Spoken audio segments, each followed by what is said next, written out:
Mana sih?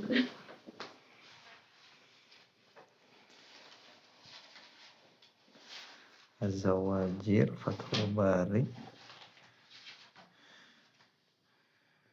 Mana kamu nak?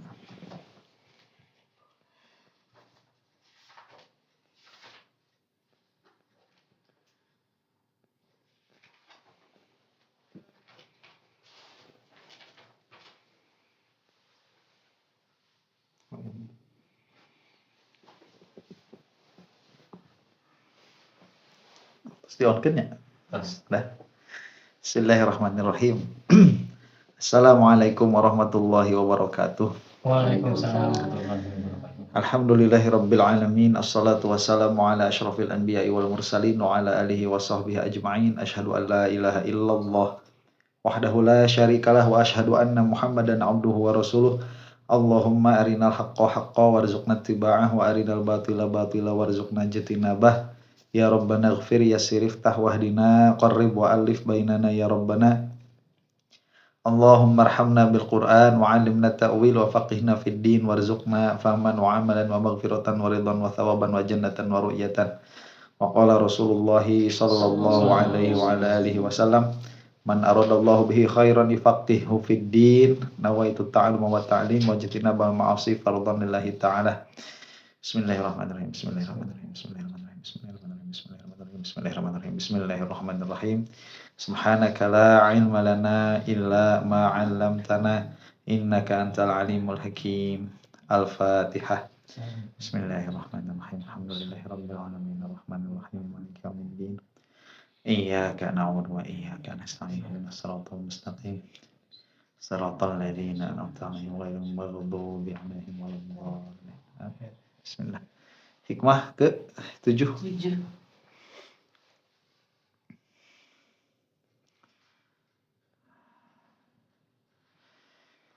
Al-hikmatus sabi'atu, hikmah ke-7. Terakhir kita membahas bahwa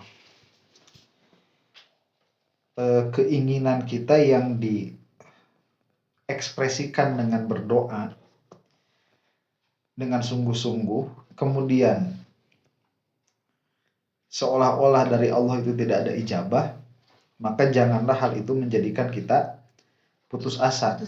Maksudnya putus asa di dalam apa? Putus asa di dalam meminta. Nah, sekarang di hikmah yang ke-7, bahasanya Al-Imam Asy-Syaikh Ibnu Athaillah, la yushakkikannaka fil wa'di adamu wuqu'il maw'udi wa in ta'ayyana zamanuhu li alla yakuna dzalika qadhan fi basiratik wa ikhmadan li nuri sariratik. Janganlah membuatmu ragu dan bimbang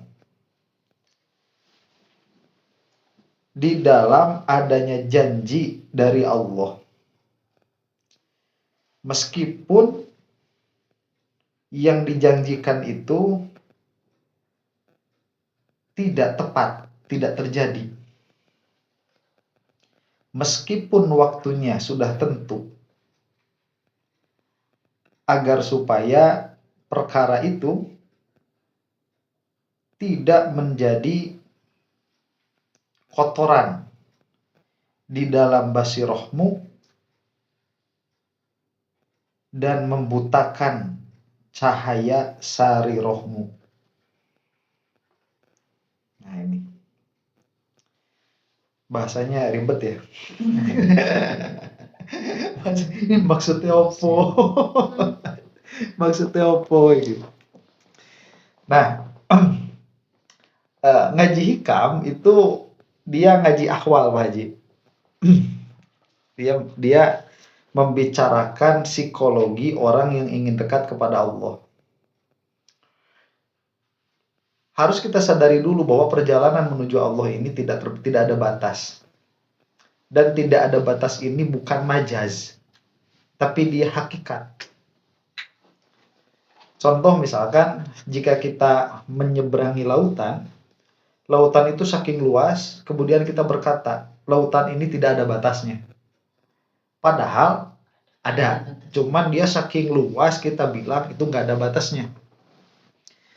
Nah, hal yang seperti itu dinamakan majaz. Dia ada batasnya tapi kita mengatakan tidak ada batasnya. Mengenal Allah Subhanahu wa taala itu tidak ada batasnya. Bukan majaz. Tapi hakikat. Memang batasnya tidak ada. Pengertiannya apa? Pengertiannya setiap hari yang kita lalui sebetulnya itu ada beberapa wilayah membaca. Apakah kita ini akan menjadikan keseharian kita ini hanya hari yang berlalu saja? Atau keseharian kita ini kita jadikan muamalah dengan Allah? Kita lebih mengenal Allah dari tiap hari ke hari yang lain. Dan kapan hari ini akan berhenti? Kapan? Nanti kalau kita mati. Nah, kalau kita mati berhenti nggak? Nggak berhenti. Terus, sampai Terus. kiamat. Iya.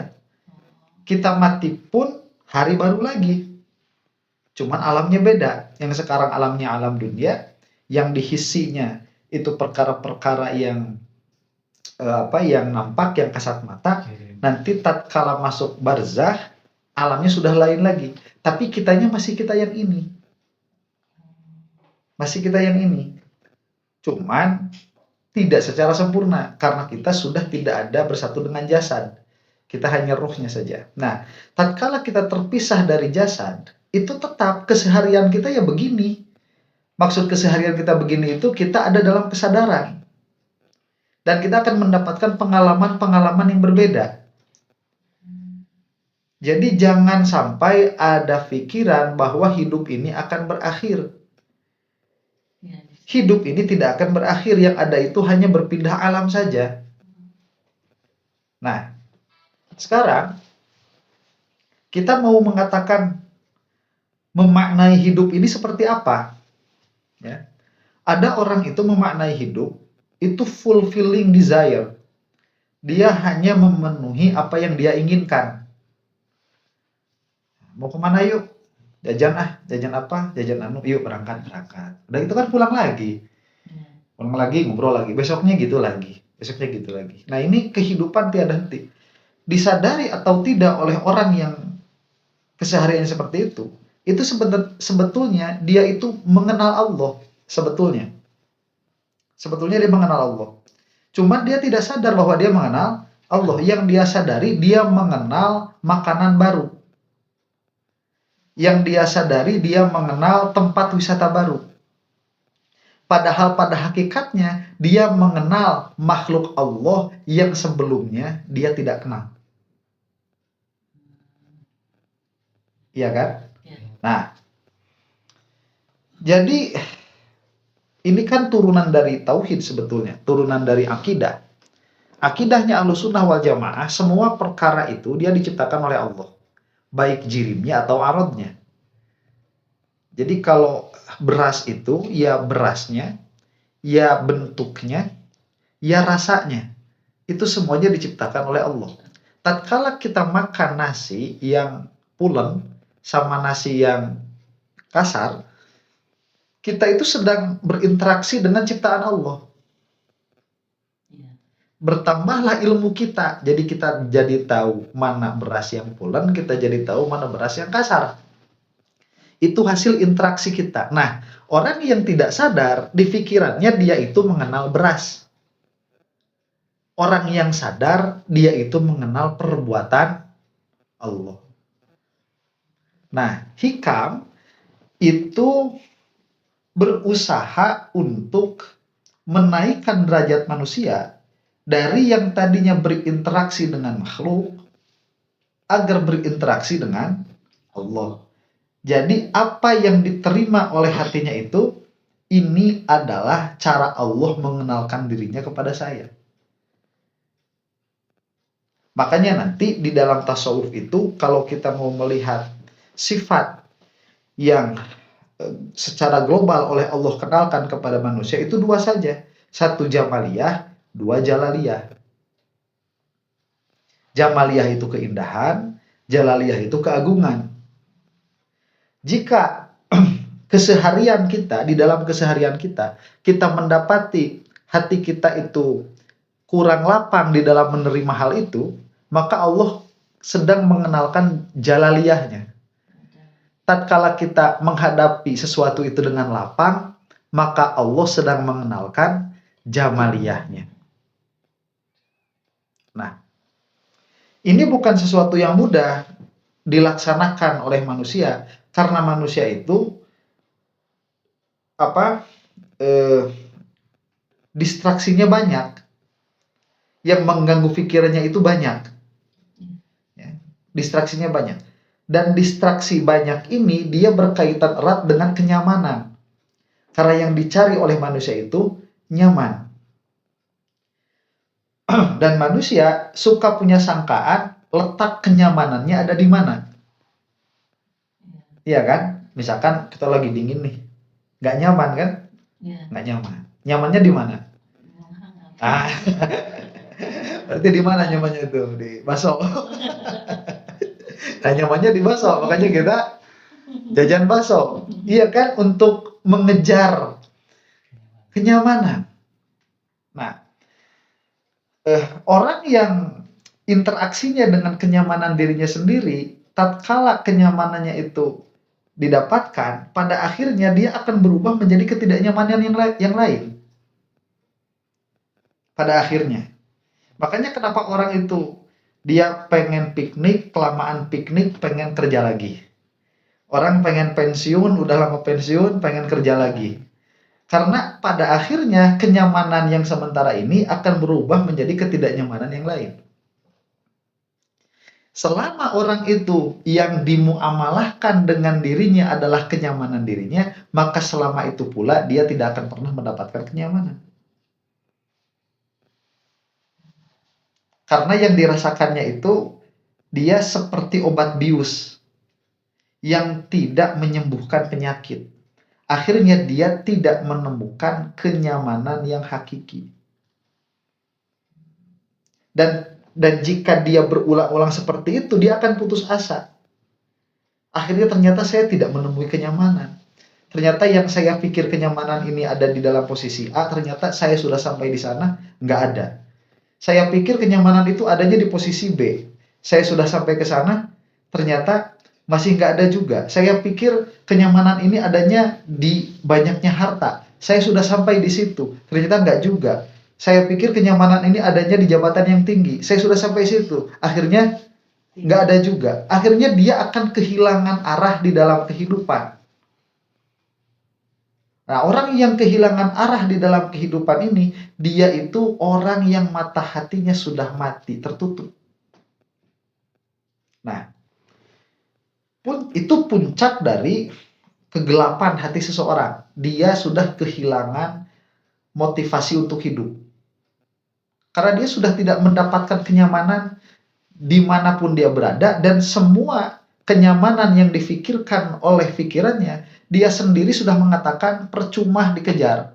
Soalnya kalau sampai sana, nanti nggak nyaman lagi. Lah akhirnya dia ada di dalam keterpurukan.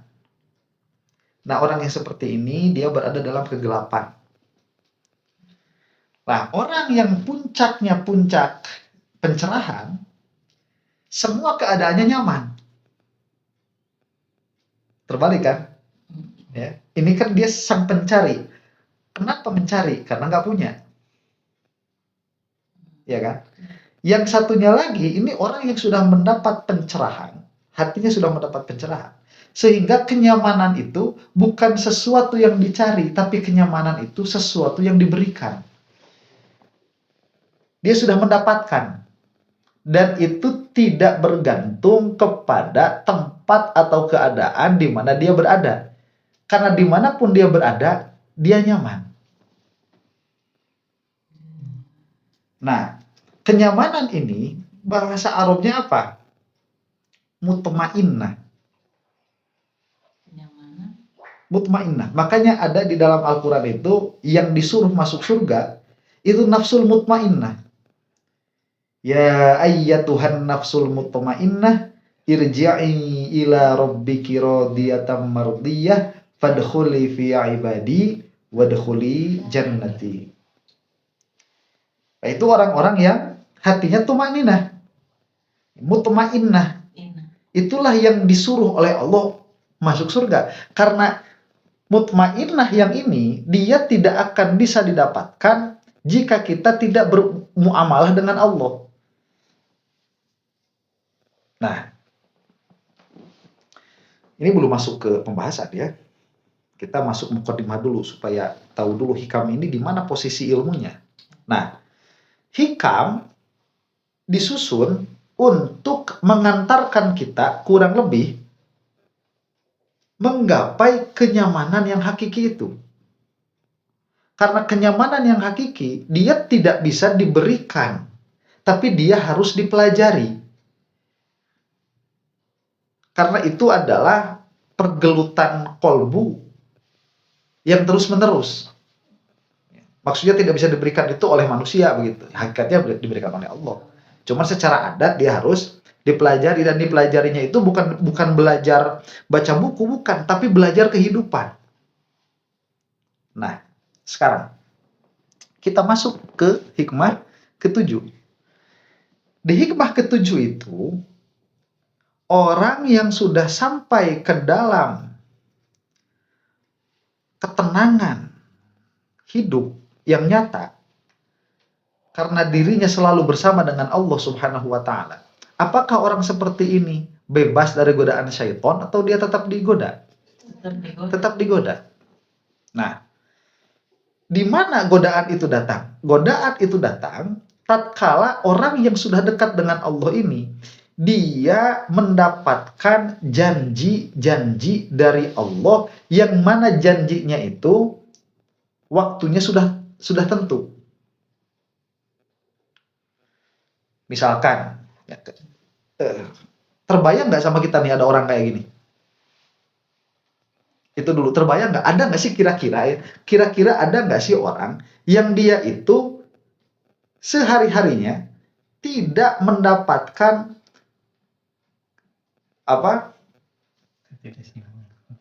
ketidaknyamanan sama sekali? Kira-kira bisa nggak kita menggambarkan ada nggak orang kayak gitu? Ada, Ustaz. Ada. Yang ketidaknyamanan. Ya, yang hatinya sudah kosong dari ketidaknyamanan. Tidak ada ketidaknyamanan. Ada nggak? Ada. Pasti ada. Pasti ada kan? Terbayang. Itu terpengaruhi oleh posisi harta atau jabatannya nggak itu? Atau posisi sosialnya? Terpengaruhi. Terpengaruhi. Nah, bukan itu yang dimaksud. Jadi orang yang hatinya dia sudah tenang, tapi tidak terpengaruhi oleh keadaan sosialnya, keadaan hartanya, keadaan jabatannya. Kira-kira kita bisa nggak ngira-ngira orang seperti itu ada? Mungkin ada ya. Bisa ngira-ngira berarti adanya kan? Bisa ngira-ngira. Nah, orang seperti ini dia orang yang rodin, orang yang ridho. Orang yang ridho. Jadi keadaan sosialnya, jumlah isi ATM-nya, kemudian akhlak tetangganya itu udah nggak bikin dirinya sama sekali berubah keadaan hatinya. Karena dia sudah mulazamah dengan Allah. Nah, orang seperti ini ada. Kita nggak kenal sama orang kayak gini, bukan berarti orang seperti ini nggak ada. Orang seperti ini ada. Adanya orang seperti ini, apakah dia itu masih digoda oleh setan atau tidak? Masih. Lah bagaimana orang seperti ini oleh setan digoda? Digodanya oleh setan itu dia suka mendapatkan was-was ke dalam hati bahwa Allah itu telah mencederai janji kepadamu. Karena orang yang seperti ini Pak Haji, dia nanti mulai akan mendapatkan keanehan-keanehan. Iya. Ini keanehan yang benar. Jadi keanehan itu nanti ada dua khorik itu. Ada khorikul adat yang oleh Allah itu diberikan kepada orang-orang yang tidak soleh. Ya, khariqul adat itu perkara di luar kebiasaan. Ada khariqul adat yang diberikan oleh Allah kepada orang-orang yang soleh. Nah, orang yang ridho ini sudah hampir puncak di dalam kesolehan dan dia akan mendapatkan perkara-perkara yang aneh. Di antara perkara-perkara yang anehnya itu kabar ghaib. Kabar ghaib. Jadi dia itu sudah dikasih tahu sebulan yang akan datang, 2 bulan yang akan datang, dia akan mendapatkan sesuatu. Apalah bentuknya itu. Misalkan dia akan mendapatkan mobil baru gitu. Nah, dan itu akan terjadi karena itu kabar. Itu adalah kabar. Sampai suatu saat kabar itu ada, tapi sesuatu itu tidak terjadi. Ya, coba kira-kira keadaan hatinya berubah nggak? Berubah. Akan berubah kan? Nah, ini yang diwanti-wanti. Jangan sampai itu berubah. Kalau kita mah nggak usah dikasih tahu kayak gini, kita mah berubah tiap hari kita mah nggak usah dikasih tahu. Ini kitabnya udah tinggi kan? Kita mah usah dikasih tahu. Kita itu keadaan hatinya berubah-ubah, terus berubah-ubah. Nah, kalau udah sampai derajat gini, nanti godaannya sama kamu tuh beda lagi. Lah, kalau misalkan besok lusa saya ini nggak dapat apa-apa, dalam pengertian nggak dapat apa-apa itu nggak dapat mobil baru, nggak dapat motor baru, misalkan nggak dapat istri baru, misalkan gitu ya, kan nggak apa-apa juga kan buat saya, malah Allah nggak ngasih janji juga kok. Iya kan? Ya, jadi hati tenang aja meskipun nggak dapat itu semua. Tapi kalau Allah sudah menjanjikan lewat apa misalkan, lewat malaikat misalkan, lewat malaikat, mimpi atau lewat firasat, dan ternyata itu tidak terjadi, kemudian kecewa, berarti dia sudah turun derajat. Nah, jangan sampai seperti itu. Cuman kalau apa namanya, untuk makom kita ngaji di Hikam ini, untuk makom kita apa? Untuk makom kita begini, lihat, orang seperti ini ada, dan dia diberi nasihat oleh Ibnu Athaillah.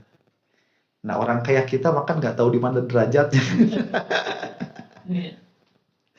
Orang kayak kita itu derajatnya nggak tahu di mana. Cuman orang kayak gini itu ada.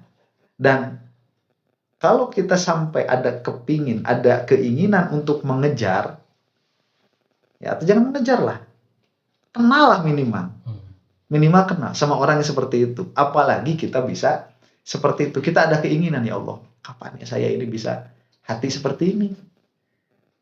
Karena itu yang dihitung. Ya iya Tuhan nafsul mutmainnah irji'i ila rabbiki radiyatan mardiyah. Radiyatan mardiyah itu dalam keadaan ridho dan diridhoi. Ridho terhadap siapa? Terhadap Allah. Maksud ridho terhadap Allah apa? Apapun kondisinya nyaman. Nah, apapun kondisinya nyaman saja. Cuman hati-hati, ini wilayahnya wilayah kolbu, bukan wilayah bukan wilayah jasad. Karena jasad itu ada hukumnya fikih. Ya, jasad itu ada hukumnya fikih. Ini mah masalahnya di kolbu. Begitu. Nah, itu sudah hikmah nomor 7. Sekarang hikmah nomor 8. Idza fatahalaka wijhatan minat ta'arrufi fala tubali ma'aha in qalla 'amaluk. Fa innahu ma fatahaha laka illa wa huwa yuridu ay yata'arrafa ilaik. Alam ta'lam anna ta'arrufa huwa muriduhu alaika wal a'mala anta muhdiha ilaih wa aina ma tuhdihi ilaihi mimma huwa muriduhu alaik. Yang ke-8, Ibnu Athaillah berkata, jika Allah membukakan padamu satu arah dari ta'aruf, maka janganlah engkau melihat sedikitnya amalmu. Karena tidaklah Allah itu semata-mata membukakan bagimu ta'arufnya selain dia ingin mengenalkan dirinya padamu. Tidaklah kamu tahu bahwa ta'aruf itu adalah kehendaknya Allah terhadapmu, sedangkan amalmu itu adalah apa yang engkau berikan kepada Allah? Dan di manakah derajatnya yang engkau berikan kepada Allah jika dibandingkan dengan apa yang Allah kehendaki bagi dirimu? Nah, itu bahasanya Ibnu Athaillah. Belibet lagi kan bahasanya ya. Maksudnya apa? Maksudnya apa? Oke.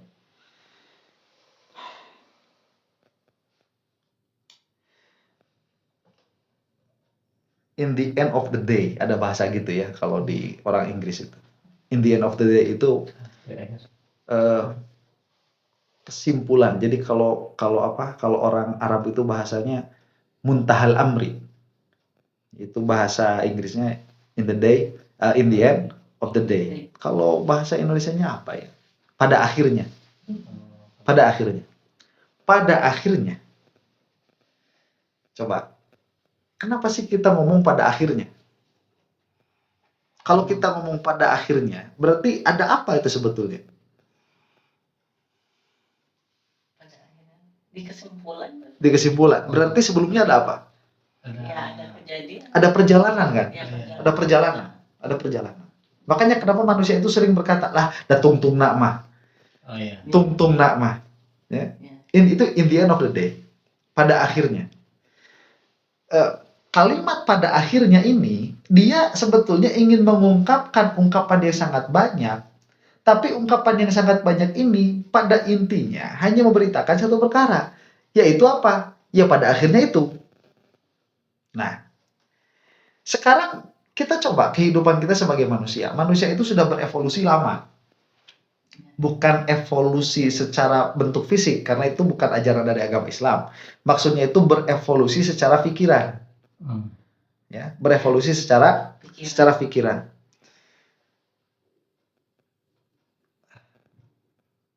Jika perjalanan manusia yang lama seperti ini, kita kalau mau lihat manusia secara spesies dari Nabi Adam kan, sampai kita sekarang. Pada akhirnya, kesimpulannya akan apa? Sama. In the end of the day, apa sih kesimpulan dari perjalanan kehidupan manusia ini?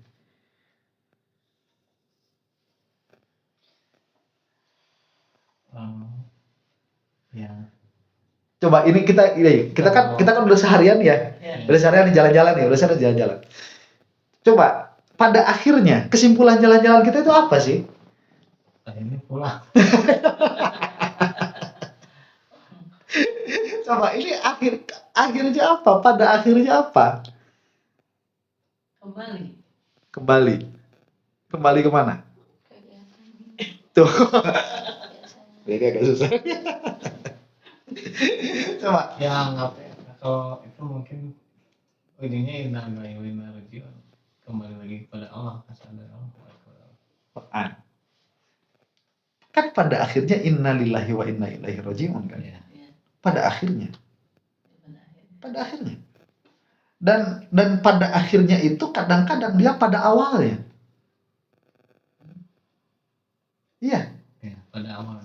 Dan pada akhirnya ini kadang-kadang dia jadi awal. Pada awalnya, karena akhir dari sesuatu adalah awal dari sesuatu yang lain.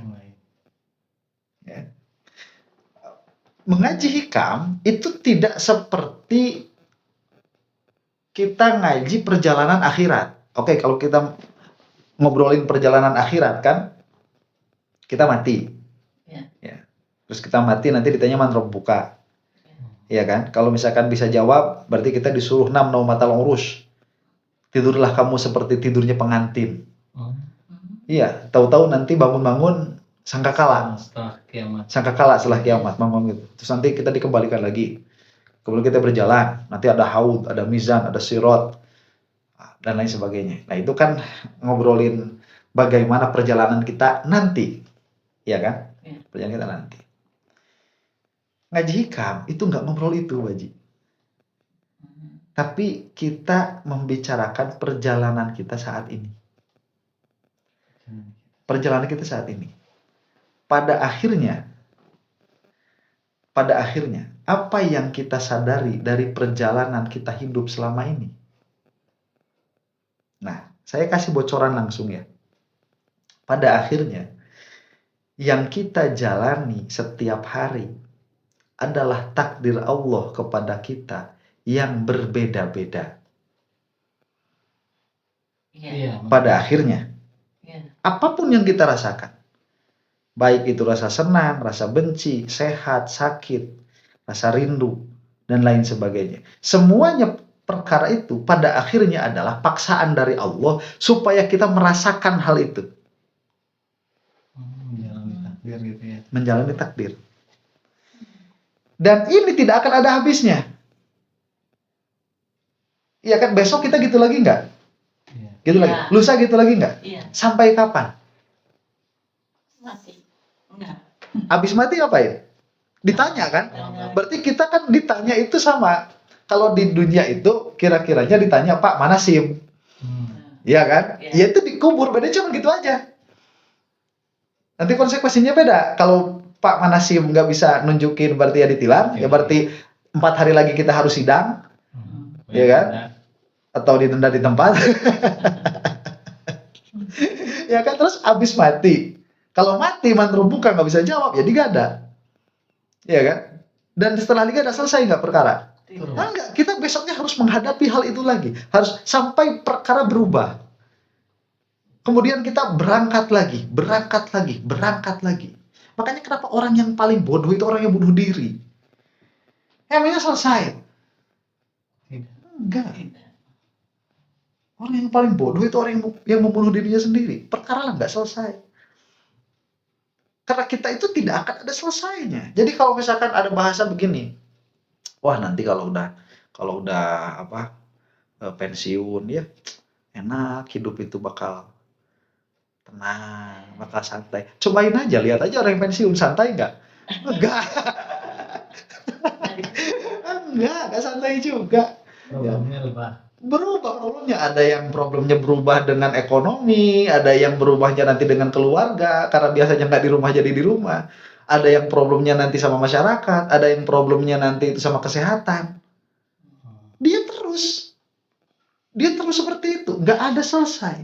Dan jangan sampai punya pikiran tatkala sudah mati perkara itu selesai. Tidak, masih panjang dan tidak ada habisnya. Nanti akhirnya surga dan neraka itu kesimpulan apa yang akan dirasakan di dalam keabadian. Bukan selesai. Neraka itu apa yang akan dirasakan di dalam kesengsaraan. Jadi kesengsaraan yang abadi dan kenikmatan yang abadi. Itu tidak selesai. Surga, yeay, udah. Gitu kan? tidak. Enggak, itu masih banyak di dalam surga itu perkara-perkara yang bisa dieksplorasi. Di neraka pun banyak siksa yang bisa dieksplorasi juga. Sama. Jadi ini keadaan yang tidak ada ujungnya. Nah, kan kalau misalkan kita sekarang keadaannya seperti ini, kita itu kan hayawan natiq ya. Kita itu bisa merasakan dua jenis kesengsaraan dan kita bisa merasakan dua jenis kebahagiaan. Satu kesengsaraan zahir, dua kesengsaraan batin. Pun kebahagiaan begitu, kita merasakan kebahagiaan zahir dan kebahagiaan batin. Makanya ada sensasi-sensasi nyaman tatkala kita itu bersentuhan dengan perkara-perkara yang lembut, yang halus. Makanya kenapa manusia itu mencari baju yang halus, mencari kain yang halus, mencari mobil yang jalannya halus. Makanan kan enak yang halus, enak yang kasar. Enak yang halus. Karena kita dapat sensasi menyenangkan dari interaksi tubuh kita dengan perkara-perkara yang seperti itu. Batin kita pun sama. Dia merasakan kenikmatan tatkala ada interaksi dengan sesuatu yang menjadikan kita itu bahagia secara batin. Tatkala dipuji sama orang, kita merasakan kebahagiaan. Tatkala dihargai oleh orang lain, kita merasakan kebahagiaan. Tatkala dihina oleh orang lain, kita merasakan sedih, sakit. Dan ini bisa jadi yang batin ini lebih pedih daripada yang lahir. Ini yang Kekhususan manusia. Makanya ada bahasa lebih baik sakit hati daripada sakit gigi ini. Biar tak mengapa. Rela-rela. Dibalik. Lu asli nama. Lu asli namanya lebih baik sakit gigi. Betul itu asli nama. Cuman kalau saya itu kan nggak terlalu baperan, Pak Haji. Kalau saya mending sakit hati daripada sakit gigi. Sakit gigi mah kudu ke dokter. Sakit hati harus ke dokter gitu. Ya, ngupahan mana? Ala kulihalin. Nah, memang manusia itu seperti itu, lebih baik sakit gigi kan daripada sakit hati. Nah, kalau saya Pak mending sakit hati lah daripada sakit gigi. Sakit gigi mah harus ke dokter berarti. Ala kulihalin. Nah, sekarang ini kita sadar nggak sebagai manusia? Ternyata yang kita kejar selama ini adalah kenyamanan-kenyamanan itu. Dari dua hal ini. Dan kita berputar di situ. Ya kan bentuknya macam-macam nanti. Membesarkan anak, itu kan sebetulnya ingin batin kita puas kan? Sebetulnya itu. Makanya kenapa ulama itu berkata, tidak ada orang yang paling sayang kepada orang lain seperti para nabi kepada umatnya, nggak ada. Nggak ada. Ibumu itu sayang kepadamu karena ibumu tidak tega melihatmu kesakitan. Pada akhirnya untuk menghilangkan kesakitan pada dirinya, dia berlaku baik padamu. Itu ibu tuh. Karena ibu itu tatkala melihat anaknya menderita, dia aja sakit. Tatkala dia itu peduli kepada anaknya, sebetulnya dia itu sedang peduli kepada perasaannya sendiri, bukan kepada anaknya.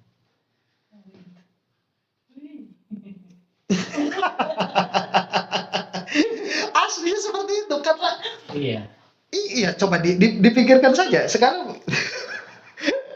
Itu alam, itu namanya, itu rasa sakit. Kita kalau melihat di pinggir jalan ada orang, itu tersentuh hatinya beda-beda. Ada orang itu misalkan dia ngelihat di pinggir jalan itu ada yang suka pakai apa baju itu? Ada yang suka pakai badut ya. Itu ada orang ada kasihan ada enggak? Ya, ada orang kasihan ada enggak? Cukup itu pakai badut. Orang yang pernah dalam keadaan itu, Baji, dia tahu panasnya gimana. Menderitanya seperti apa. Kita mah nggak tahu. Kita lewat aja. Orang yang pernah di situ, dia misalkan orang yang pernah di situ, dia keluar dari keadaan itu dan dia jadi sukses. Tatkala di pinggir jalan, dia akan merasakan sakit. Aku pernah seperti itu. Dan rasa sakit itu enak nggak? Gimana supaya hilang? Ngasihnya tuh buat ngilangin rasa sakitnya. Itu manusia tuh. Jadi sebenarnya untuk dirinya sendiri ya. Sebetulnya untuk dirinya sendiri. Makanya kenapa ada orang kecanduan ngasih itu, Wajib? Ada orang kecanduan ngasih itu. Selanjutnya ngasih aja. Ada. Iya makanya itu ada. Itu nggak bagus semua, Wajib, nggak bagus semua. Makanya di fikih itu ada yang namanya muflis, orang yang boros. Ada di fikih itu. Orang yang muflis, dia itu tidak bisa mengendalikan hartanya. Karena dia tidak bisa mengendalikan perasaannya. Kasihan aja, kasihan aja, kasih. Itu jelek, itu nggak bagus. Itu nggak bagus. Yang bagus kayak gimana? Makanya ada patokannya nanti di fikih. Makanya ada patokannya. Belum belajar. Makanya harus belajar. Itu nggak bagus karena pada akhirnya kita ini hanya menghilangkan rasa sakit yang ada di dalam diri kita. Siapa yang senyata-nyatanya sayang kepada kita? Nabi. Allah itu nggak ada rasa sayangnya. Nggak ada. Nabi dan para ulama. Itu karena mereka itu melihat apa? Yang mereka berikan apa? Yang Nabi berikan. Nabi Muhammad ngasih uang berapa sama kita? Nggak ngasih uang kan? Apa yang dikasih Nabi itu sama kita? Berupa apa? Syafaat itu udah kita dapatkan belum? Belum. Ya kita ngaji ini syafaat ya apa? Syafaat itu seperti itu. Oke, kita ngobrol syafaat ya. Biar kita paham. Rasulullah itu Shallallahu Alaihi Wasallam, beliau itu mengumpamakan apa yang beliau terima dari Allah itu kal ghaith. Dia seperti awan hitam. Yang biasanya awan hitam itu penuh dengan apa? Tanah hujan. Calon hujan. Dia penuh dengan air. Iya. Awan hitam itu. Nah, airnya ini oleh Rasulullah Shallallahu Alaihi Wasallam itu sudah dihabiskan, sudah dikucurkan. Nanti di bawah ada tanah-tanah. Tanah-tanah ini ada 3 macam tanah. Tanah yang pertama dia itu tanah subur, maka dia bisa menyerap air, menumbuhkan pepohonan dan banyak bermanfaat bagi orang lain. Yang kedua, dia tanahnya itu dia keras, tapi dia ada apanya? Cekungan. Ada cekungannya, sehingga dia bisa menampung air, tapi dia nggak subur-subur, Jadi danau. jadi danau. Ada yang ketiga, tanah itu dia cuma lewat aja airnya, dia nggak bisa nampung, apalagi nyerap. Nampungnya aja nggak bisa, apalagi menyerapnya, menjadikan tumbuh-tumbuhan itu nggak bisa. Nah, apa yang dimaksud oleh Rasulullah Shallallahu Alaihi Wasallam dari air itu? Ilmu. Tanah itu ibarat dari apa? Ibarat dari kelompok orang yang menerima ilmu. Nah, makanya al ulama warasatul anbiya. Para ulama itu pewarisnya para nabi. Karena nabi tidak mewariskan uang. Nabi ngewaris saya berapa? Nggak ada. Ilmu. Dalam bentuk materi. Tapi ilmu yang kita tahu itu semuanya sumbernya dari Rasulullah Shallallahu Alaihi Wasallam. Nah, ulama, Bu Haji, kalau melihat orang nggak punya ilmu, hatinya sakit. Hatinya sakit. Tadi kalau yang kayak lihat orang di pinggir jalan itu, ya kan? Makanya biasanya kan orang yang pernah susah itu hatinya lebih sensitif daripada yang nggak pernah susah kan? Karena dia merasakan. Nah, ulama itu tatkala, atau jangan ulama dulu, kita lihat Nabi saja. Nabi itu tatkala melihat umat yang kosong dari ilmu, beliau menangis. Sampai-sampai Al-Quran itu mengatakan Rasulullah itu ingin bunuh diri. Baru dengar kan? Iya. Saking sayangnya sama umatnya itu. Nggak kuat melihat penderitaan. Dan penderitaan yang ada pada diri para nabi dan para ulama ini bukan untuk menghilangkan rasa sakit yang ada di dalam dirinya, tapi betul-betul untuk mengangkat umatnya dari kecelakaan. Di mana perbedaan hakikatnya? Coba lihat. Contoh seperti orang yang tadi, dia di pinggir jalan pernah melihat orang pakai apa? Pakai kostum begitu, dia dulunya pernah kayak gitu. Dia ngasih sekedar apa? Sekedar hati rasa sakitnya hilang. Bukan sekedar butuhnya orang itu. Kalau memang mau membantu, seharusnya sekedar apa? Iya, pasti pekerjaan. Iya, sekedar apa berarti harusnya? Sekedar butuhnya kan? Oh iya. Bukan sekedar saya ingin ngasih. Paham maksudnya? Iya. Ini butuhnya apa? Nah kan gitu kan, butuhnya apa? Jadi bukan begini. Kita lihat orang lah susah gitu. Ya, kita ngeluarin uang 5.000. Keluarin 5.000, udah hati udah nggak merasa bersalah lagi. Karena tadi rasa sayang itu pada akhirnya hanya menghilangkan rasa sakit yang ada di dalam diri. Dan rasa sakit yang ada di dalam diri itu nanti orang patokannya berbeda-beda. Iya kan? Ada kalau dulu ngasih 500 kan cukup. Ya sekarang kan 2.000. Ya di Bandung udah 5.000 mintanya orang. Sudah macam-macam. Cuman mau memberi berapapun itu hanya menghilangkan sakit yang ada di dalam dirimu. Kalau kita ingin betul-betul menghilangkan sakit yang ada pada orang itu, gimana caranya? Rasa sakit pada orang itu. Pada orang itu, bukan pada diri kita, tapi pada orang itu. Memberi sesuai kebutuhannya. Qot'an, memberi sesuai kebutuhannya. Tanya dong, kamu maunya apa? Saya pengen rumah, pengen mobil, pengen motor. Ya sudah saya kasih. Ini rumah, ini mobil, ini motor. Itu baru bener kasihan karena orangnya. Bukan Karena menghilangkan rasa sakit yang ada di dalam diri. Paham? Makanya orang itu nggak sadar, dipikirnya saya itu kasihan sama kamu. Enggak, saya ini kasihan sama diri saya sebetulnya. Karena saya sakit melihatmu kayak gitu. Cuman sakit saya ini kira-kira 100.000 cukup. Ya udah saya kasih 100.000. Dan saya udah nggak ngerasa sakit lagi. Karena saya udah ngasih sama kamu. Meskipun ini nggak cukup buat orang itu. Kita udah nggak mau tahu. Karena kita memberi bukan karena ingin menolong orang itu. Kita memberi hanya untuk menghilangkan rasa bersalah, rasa sakit. Paham? Para ulama, tatkala melihat orang gak punya ilmu, itu sakit. Dan tatkala memberi, mereka tidak memberi sekedar mereka ingin memberi. Tapi mereka memberi sekadar dia harus diberi sampai mana? Yang dibutuhkan. Bukan apa yang pengen. Kalau nyanyi tuh ikro acan, ya ngaji ikro hunkul, udah gitu ditinggalin. Itu nggak kayak gitu ulama itu. Kamu nggak bisa apa, nggak bisa tauhid, kasih tauhid, nggak bisa apa, nggak bisa ikro, kasih ikro, nggak bisa apa lagi, nggak bisa fikih, kasih fikih. Semua kebutuhannya dicukupi. Makanya yang paling bener sayang sama orang itu Nabi dan para pewarisnya. Yang lain itu hanya menghilangkan rasa sakit di dalam dirinya. Nah itu. Nah sekarang, in the end of the day,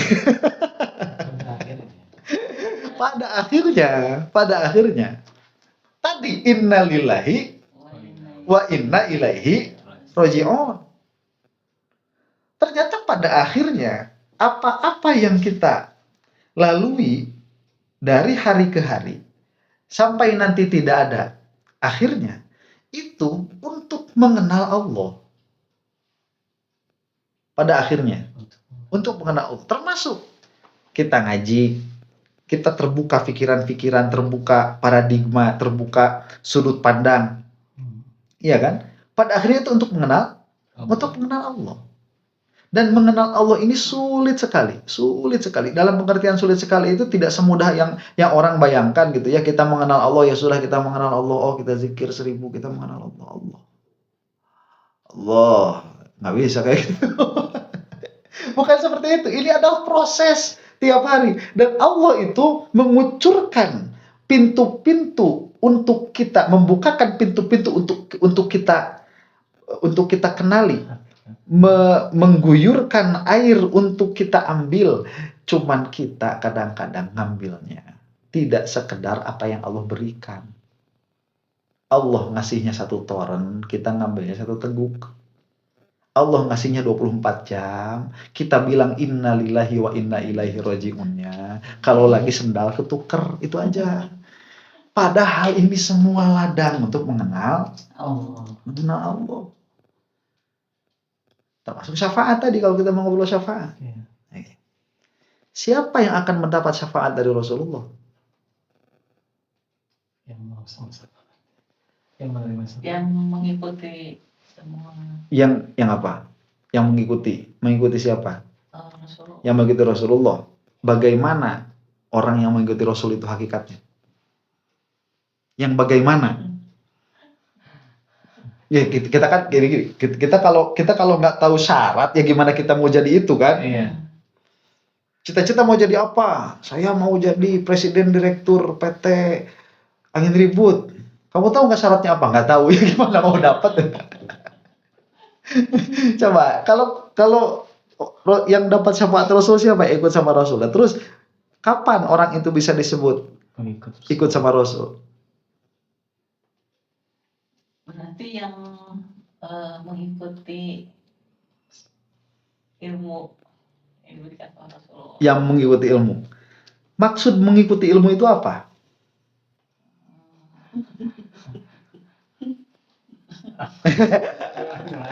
Jelaskan. Nah ini supaya berpikir kita, karena kita itu suka pakai ilusi. Jadi mengikuti itu ini Rasul, jalan, kita ikut gitu. Gitu ikut. Ustadz mau ke Bandung, ikut. Itu ikut kayak gitu. Ustadz mereka mana lilul ayana mereka Cianjur abi ngiring. Itu gitu. Bukan. Maksud ikut apa coba? Biar kita ada berpikir Mencontoh. sedikit. Mempelajari. Mencontoh. Bukan. Nih, ikut di dalam ilmu maksudnya apa? Maksudnya sama di dalam menilai sesuatu. Sama di dalam menilai sesuatu. Tatkala kita ini sama dalam menilai sesuatu dengan seseorang ini, yang mana seseorang ini lebih awal daripada kita, maka kita bisa disebut kita mengikuti orang ini. Contoh misalkan ada pengikutnya siapa? Pengikutnya orang komunis lah taruh. Orang komunis ini kan dia kan punya idealisme. Idealismenya itu yang namanya apa? Yang namanya resource, yang namanya apa itu? Sumber daya, yang namanya sumber daya negara itu harus dikuasai secara rata oleh komunal misalkan, oleh seluruh rakyat. Harus dibagi rata. Jadi nggak boleh ada orang punya tanah, nggak boleh ada orang yang bisnis air, karena ini semuanya harus sama akses semuanya. Nah, misalkan siapa yang mencetuskan ini? Mao Zedong, misalkan. Kita sepakat nggak sama perkataan ini? Kalau kita sepakat, berarti kita disebut kita pengikut Mao Zedong. Kalau kita sepakat. Kalau nggak sepakat, berarti kita bukan pengikut Mao Zedong. Nah sekarang gini, tadi siapa yang dapat syafaat Rasul? Yang satu pemikiran. Yang mengikuti Rasul kan tadi. Nah berarti gimana yang mengikuti Rasul itu berarti? Pola pikirnya. Yang pola pikirnya sama dengan Rasulullah. Makanya yang paling dekat pola pikirnya dengan Rasul itu yang paling mengikuti. Bukan pakaiannya, bukan jenggotnya, bukan kesolehannya dalam pengertian banyaknya ibadah, bukan. Tapi dalam pola pikir. Maksudnya bagaimana? Ya. Rasulullah SAW menyebutkan nggak ada ilah selain Allah? Enggak kan? Kita sepakat nggak itu? Sepakat. Berarti kita ikut satu poin kita ikut. Rasulullah kata beliau itu utusan Allah bukan? Nabi Muhammad itu. Kata kita, ya sepakat. Bareng berarti kan? Wah. Dan itu yang paling pokok, yang paling penting. Nanti kalau sekali ditanya-tanya lagi, ya sifat-sifat Allah begitu, itu harus dijawab juga. Kemudian, tatkala ada masalah, datang, mau kemana? Ngaji. Kamu kemana? Saya mau, bentar lagi mau ada Euro nih. Kamu aja udah kamu ngaji, saya mau nonton Euro aja di rumah. Nah, udah mulai itu. Rasul kemana, kita kemana? Itu kalau ada Rasul tuh, kira-kiranya Rasul tuh nyuruh kita kemana? Ngaji. Lagu kita kalau nonton di rumah, berarti kita sudah tidak sejalan. Sudah tidak sejalan. Makanya kalau mau sempurna ikut Rasul ini gampang apa susah? Ya susah lah. Hampir mustahil itu. Ingin ikut mutlakon. Makanya nanti ada patokan-patokan dasar bagaimana kita bisa disebut mengikuti Rasulullah. Nah sekarang saya tanya, kita udah dapat belum patokan-patokannya ini apa? Belum. Nah itu, kalau belum, berarti belum dapat syafaat. Nah sekarang saya tanya, para ulama, mereka udah dapat belum? Sekarang nih, patokan-patokannya. Oh berarti saya dalam berpikir ini harus ini. Berarti Allah begini, Rasul begini, sholat begini, zakat begini. Udah mereka. Berarti mereka udah dapat syafaat belum? Udah. Jadi syafaat itu bukan nanti, Pak Haji. Sekarang. Karena yang sekarangnya dapat, nanti dapat. Yang di sininya nggak dapat, di sananya nggak dapat. Jadi akhirat itu tergantung sekarang. Quran. Jangan sekarang kita nggak tahu. Ini Rasulullah ini. Kita kan ngobrolin ilmu ya. Kalau misalkan begini, Kalau ada orang nggak suka sama kita harus ngapain? Kan tanya Rasul kalau disakiti orang ngapain? Iya kan? Lah kalau misalkan kita tegas balik dong pakai panci, cek orang kayak gitu. Lah harus bakal balik pakai panci. Moal. Kalau kita sudah tahu Rasul itu mau balik pakai panci, berarti kita udah dapat syafaat kalau kita ngikut. Lah kita nggak ngikut, dapat syafaat gak kita? Nggak dapat.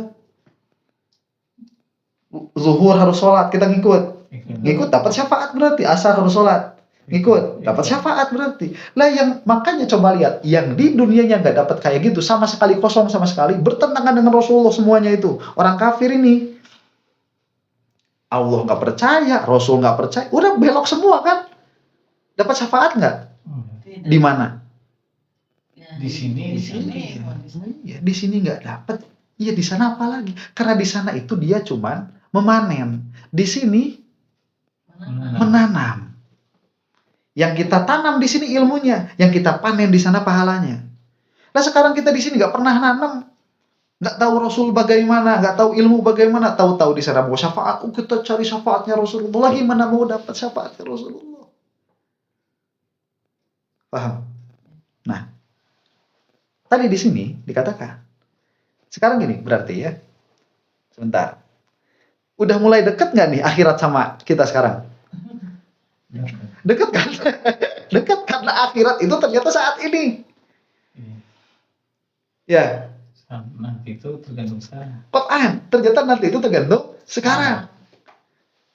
Dan harus terbuka ilmu-ilmu supaya kita paham betul akhirat itu bagaimana, karena akhirat itu saat ini. Dan saat ini itu adalah akhirat. Sekarang saya tanya, kalau malam ini kita nggak ngaji ini, kapan kita bakal punya kesadaran ini? Belum tentu ada. Belum tentu ada kan? Kita udah hidup berapa tahun? 50 tahun? 25. 25. Oh, ini 17. Kita udah hidup itu puluh tahun baru kebuka malam ini. Kalau sama Allah Subhanahu wa taala nggak dikasih, bakal dikasih nggak? Dapat nggak? Itu adalah salah satu bentuk Allah mengenalkan dirinya. Itu salah satu bentuk Allah mengenalkan dirinya. Perkara yang nampak betul di depanmu yang selama ini kamu tidak bisa melihat, kamu sekarang bisa melihat. Itu adalah salah satu bentuk Allah mengenalkan dirinya.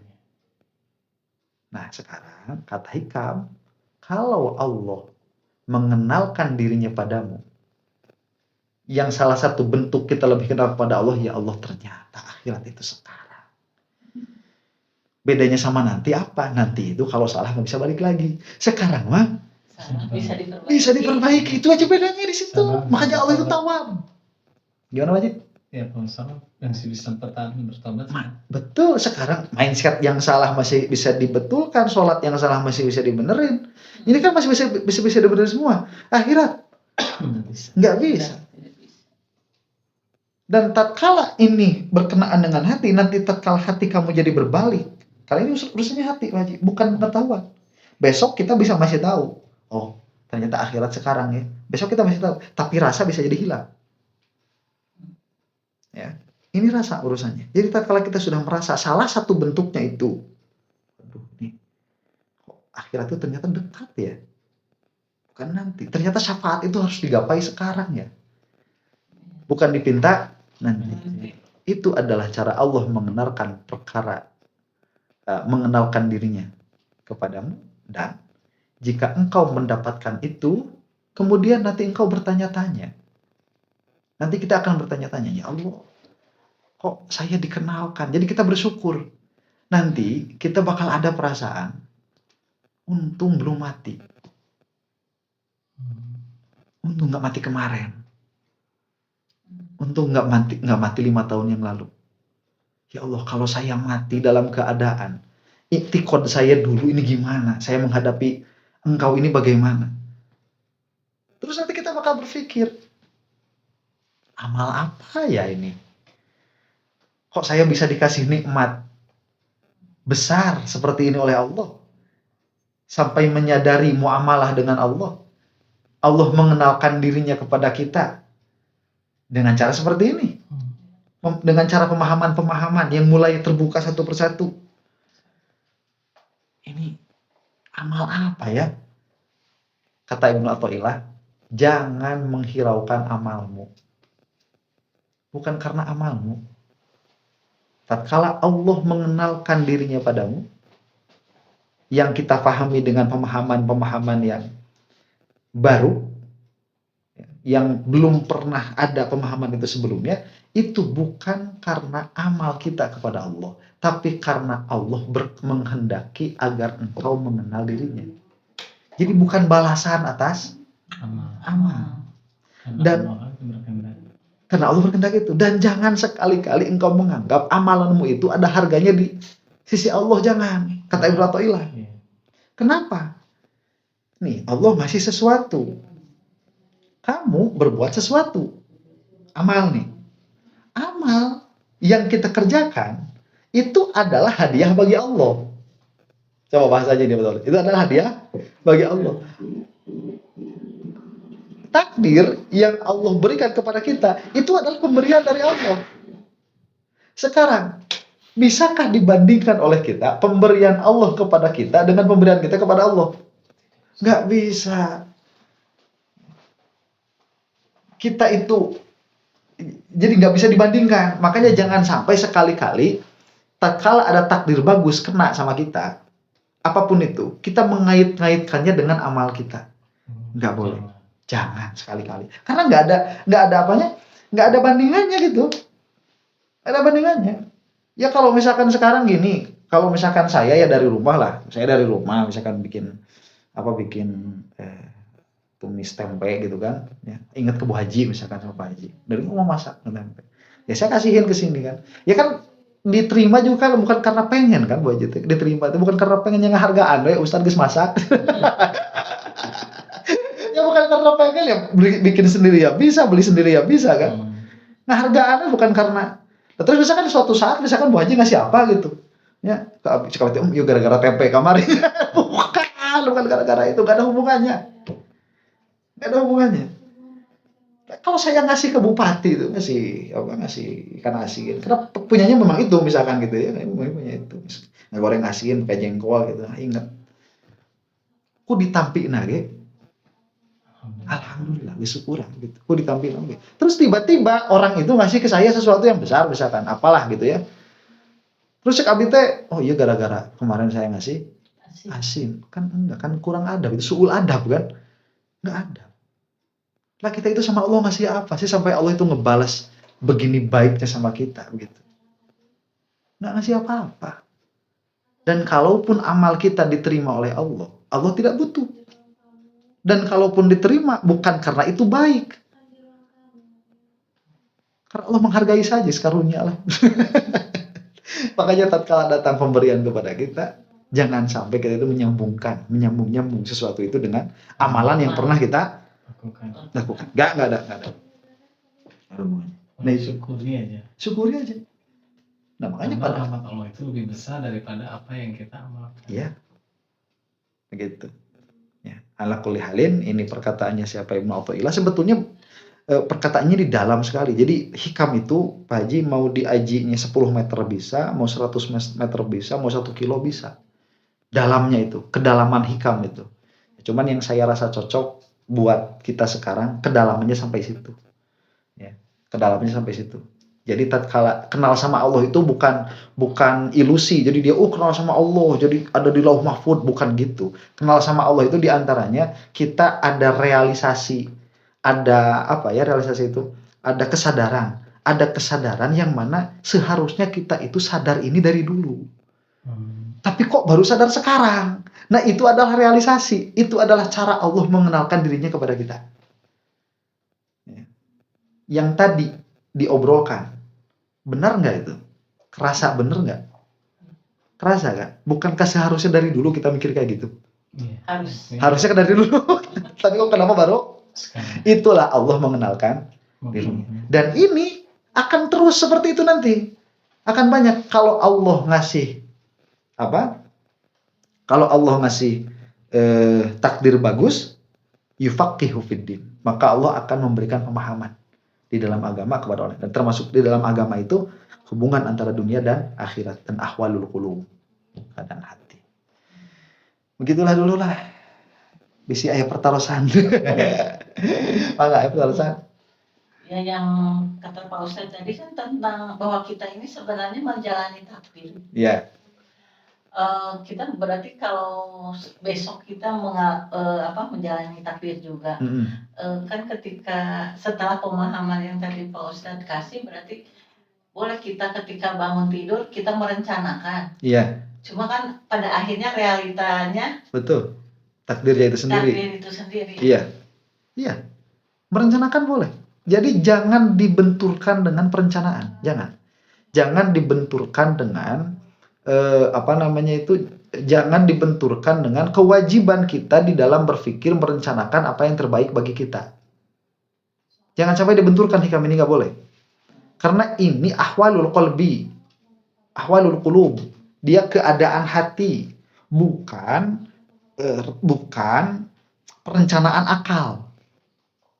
Gini, kalau ditanya, Bu Haji besok mau ngapain? Bu Haji harus jawab. Jangan kumaha engke. Jangan. Yang ditanyanya itu apa? Perencanaan. Bukan besok takdirnya apa. Saya nanya, Bu Haji besok takdir Bu Haji apa? Kata Bu Haji, yang nggak tahu. Ya betul itu jawabannya kan? Kalau saya nanya, Bu Haji besok mau ngapain? Beres-beres. Nah gitu. Ya itu begitu. Itu udah benar itu. Ya. Gitu. Kalau misalkan ditanya, Bu Haji nanti kalau datang adzan subuh sholat nggak? Sholat. Nah, Bu Haji nanti takdirnya gimana? Tidak tahu. Nah itu. Jadi jangan dibenturkan. Ini orang ngaji hikam salahnya. Kasihan, makanya saya ngaji di YouTube hikam ini, Pak Haji, banyak orang yang salah paham. Banyak orang yang salah memahami, karena memang orangnya juga banyak salah menyampaikan begitu. Menyampaikannya salah karena akhirnya tatkala ngaji hikam dia nggak punya perencanaan hidup sama sekali. Kemarin itu ada yang komen di YouTube itu, dia bilang saya itu punya tetangga ngaji hikam, itu anaknya sakit dibiarin sampai meninggal. Dibiarin sampai meninggal itu. Gara-garanya apa? Hakikat ini gara-garanya hikam lah, kan udah takdir. Ya takdir urusan takdir kan. Lain. Jadi kalau misalkan ditanya mau ngapain, jawab. Itu harus kalau kita ketemu singa di depan, kita mau ngapain? Lari gitu. Takdirnya gimana? Terserah. Ya nggak tahu, terserah Allah takdirnya mah. Cuma nggak tahu. Yang penting lari dulu lah. Yang penting lari dulu. Takdirnya kita nggak tahu. Ikhtiar. Bahasa kitanya ikhtiar gitu. Nanti juga itu ada bahasa lagi. Apa ikhtiar bahasa kita. Gitu. Jadi jangan sampai dibenturkan nih. Sama apa? Nah nanti kalau misalkan dia sudah terbiasa di antara akal dan kolbu itu dia ada batas. Iya, ada pembatas. Jadi dia tidak saling melampaui. Akal dia ada fungsinya, nanti ahwalul qulub juga ada fungsinya. Jadi dia bisa apa? Mencek bahasa kolot mah bisa lempang bari diuk. Begitu. Bisa nangtung dina cicing, kudu hayang dina embung, ulah embung kudu bisa embung dinu hayang. Nah gitu bahasa kolot mah. Nah itu tuh kan tanakut, dua perkara yang bertentangan. Nah dua perkara yang bertentangan tidak bisa terjadi. Makanya yang dimaksud bukan itu. Batin itu ke A, zohir itu ke B. Gitu. Nah, orang kan kalau takdir mau menerima ya. Kalau misalkan saya ngelihat anak sakit, saya ngelihat anak sakit nih. Takdir anak ini udah selesai kan? Gimana? Kalau saya ngelihat anak sakit, anak ini takdirnya sudah selesai. Takdirnya sudah selesai. Sebelum dia dilahirkan, takdirnya sudah selesai. Karena kalau nggak begitu kita kafir nih. Iya kan? Takdirnya sudah selesai. Saya tahu itu takdirnya sudah selesai. Tapi kan ada wilayah tatkala saya melihat anak ini sakit, saya tahu atau minimal ada sangkaan sakitnya apa. Iya kan? Iya. Tatkala ada sangkaan sakitnya apa, saya pun punya sangkaan siapa yang bisa mengobati. Nah, makanya saya bawa nih orang, nih anaknya saya bawa ke orang yang dalam pikiran saya dia bisa mengobati. Padahal hati itu sudah tahu takdirnya sudah selesai. Dan di mana selesainya takdir ini anak, kita pun nggak tahu. Iya. Karena kita nggak tahu takdir itu. Iya, makanya bakal nggak tatkala dia gendong anaknya, hatinya itu bergetar begitu, cemas. Iya. Bakal nggak? Nggak bakalan. Karena udah tahu takdir itu. Kalau udah Karena tahu, semuanya sudah selesai. selesai. Tapi apakah dia akan berdiam diri? Tidak. Tidak. Jadi dia bakal berangkat untuk mencari obat bagi anak itu, tapi hatinya Tenang. tenang. Oh. Udah masuk 2 anak gitu. Karena kita belum apa? Bisa. Belum profesional, kita belum profesional. Jadi lah mun riweuh teh riweuh 2 anak gitu ya. Mun anteng teh anteng 2 anak. Ah, kan bayar geus takdira ieu gitu. Itu salah. Ini, wah kali itu kali halah aku mahanya hatinya cemas begitu. Nah itu tidak bagus, nggak bagus. Yang bagus itu hatinya tetap tenang. Meskipun badannya ini dia bergerak. Gitu. Nah, itu susah, mau sampai situ ya susah. Ada lagi, Baji? Firtinyiin? Bingung nanya. Bingung nanya apa? Ya sudah. Ya sudah, sesi ini. Jadi karena kita ini sahabat Rasulullah, harus apa namanya, sudut pandang terhadap segala sesuatu itu ya, semirip mungkin. Makanya yang paling mirip itu yang paling dekat. Dan kita baru tahunya seperti itu nanti. Nah iya. Kalau tahunya kita maka seperti itu nanti. Ternyata syafaat itu bahasa ininya mah ilmu yang Allah berikan pada kita untuk mengenalkan dirinya. Betul. Tapi kita kadang beranggapan bahwa ilmu yang kita dapat ini mungkin amal dulu yang pernah kita lakukan. Nah itu tidak boleh. Nggak boleh. Nggak boleh juga. Itu salah naon. Nggak boleh. Nggak boleh. Kalau salah itu, dia harus dilihat salah dari kacamata salah, jangan dari kacamata musibah. Baru kena musibah, baru kita mikir salah naon. Iya, kalaupun nggak ada musibah, kalau salah ya salah. Kok harus nunggu dulu musibah baru mikir salah apa? Padahal nggak ada musibah pun, kalau salah tetap salah. Misalkan pernah ngepret orang, misalkan gitunya. Orang di Mekah ya dikepret. Aduh, cek orang teh. Ya mah gua gara-gara ngepret itu. Lah anjeun teh dikepret ge salah dari dulu. Udah salah dari dulu. Tak kira tobat. Gitu. Ya, itu. Ya, nanti insyaallah bab syafaat ini akan lebih berkembang lagi. Cuman kalau ada pemahaman sampai sini alhamdulillah. Ya, ada pemahaman, jadi ada persepsi baru. Orang tutup pelaku doa, mudah-mudahan orang sadar dihamdulillah Allah Subhanahu wa taala, mungkin majelis dan kafarat dan kelebatan orang sadayana, mungkin jantan wasilah kepada orang sareng salihin, sareng Rasulullah sallallahu alaihi wasallam. Subhanakallahumma rabbana wa bihamdik asyhadu an la ilaha illa anta astaghfiruka wa atubu ilaik. Rabbana ighfir lana dzunubana wa liwalidayna warhamhuma kama rabbayana shighara. Rabbana hab lana min azwajina wa dzurriyyatina qurrata a'yunin waj'alna lil muttaqina imama. Rabbana atina fid dunya hasanah wa fil akhirati hasanatan wa qina adzaban nar. Allahumma arham ummata sayyidina Muhammad. Allahumma aslih ummata sayyidina Muhammad. Allahumma farrij an ummati sayyidina Muhammad. Allahumma ighfir lil mu'minina wal mu'minat wal muslimina wal muslimat al ahya'i minhum wal amwat. Al-Fatihah. Bismillahirrahmanirrahim. Alhamdulillahirabbil alamin arrahmanir rahim maliki yaumiddin. Iyyaka na'budu wa iyyaka nasta'in ihdinas siratal mustaqim siratal ladzina an'amta 'alaihim ghairil maghdubi 'alaihim waladdallin. Amin. Wassallallahu ala sayyidina Muhammadin wa ala alihi wasallam. Assalamualaikum warahmatullahi taala wabarakatuh. Waalaikumsalam warahmatullahi wabarakatuh.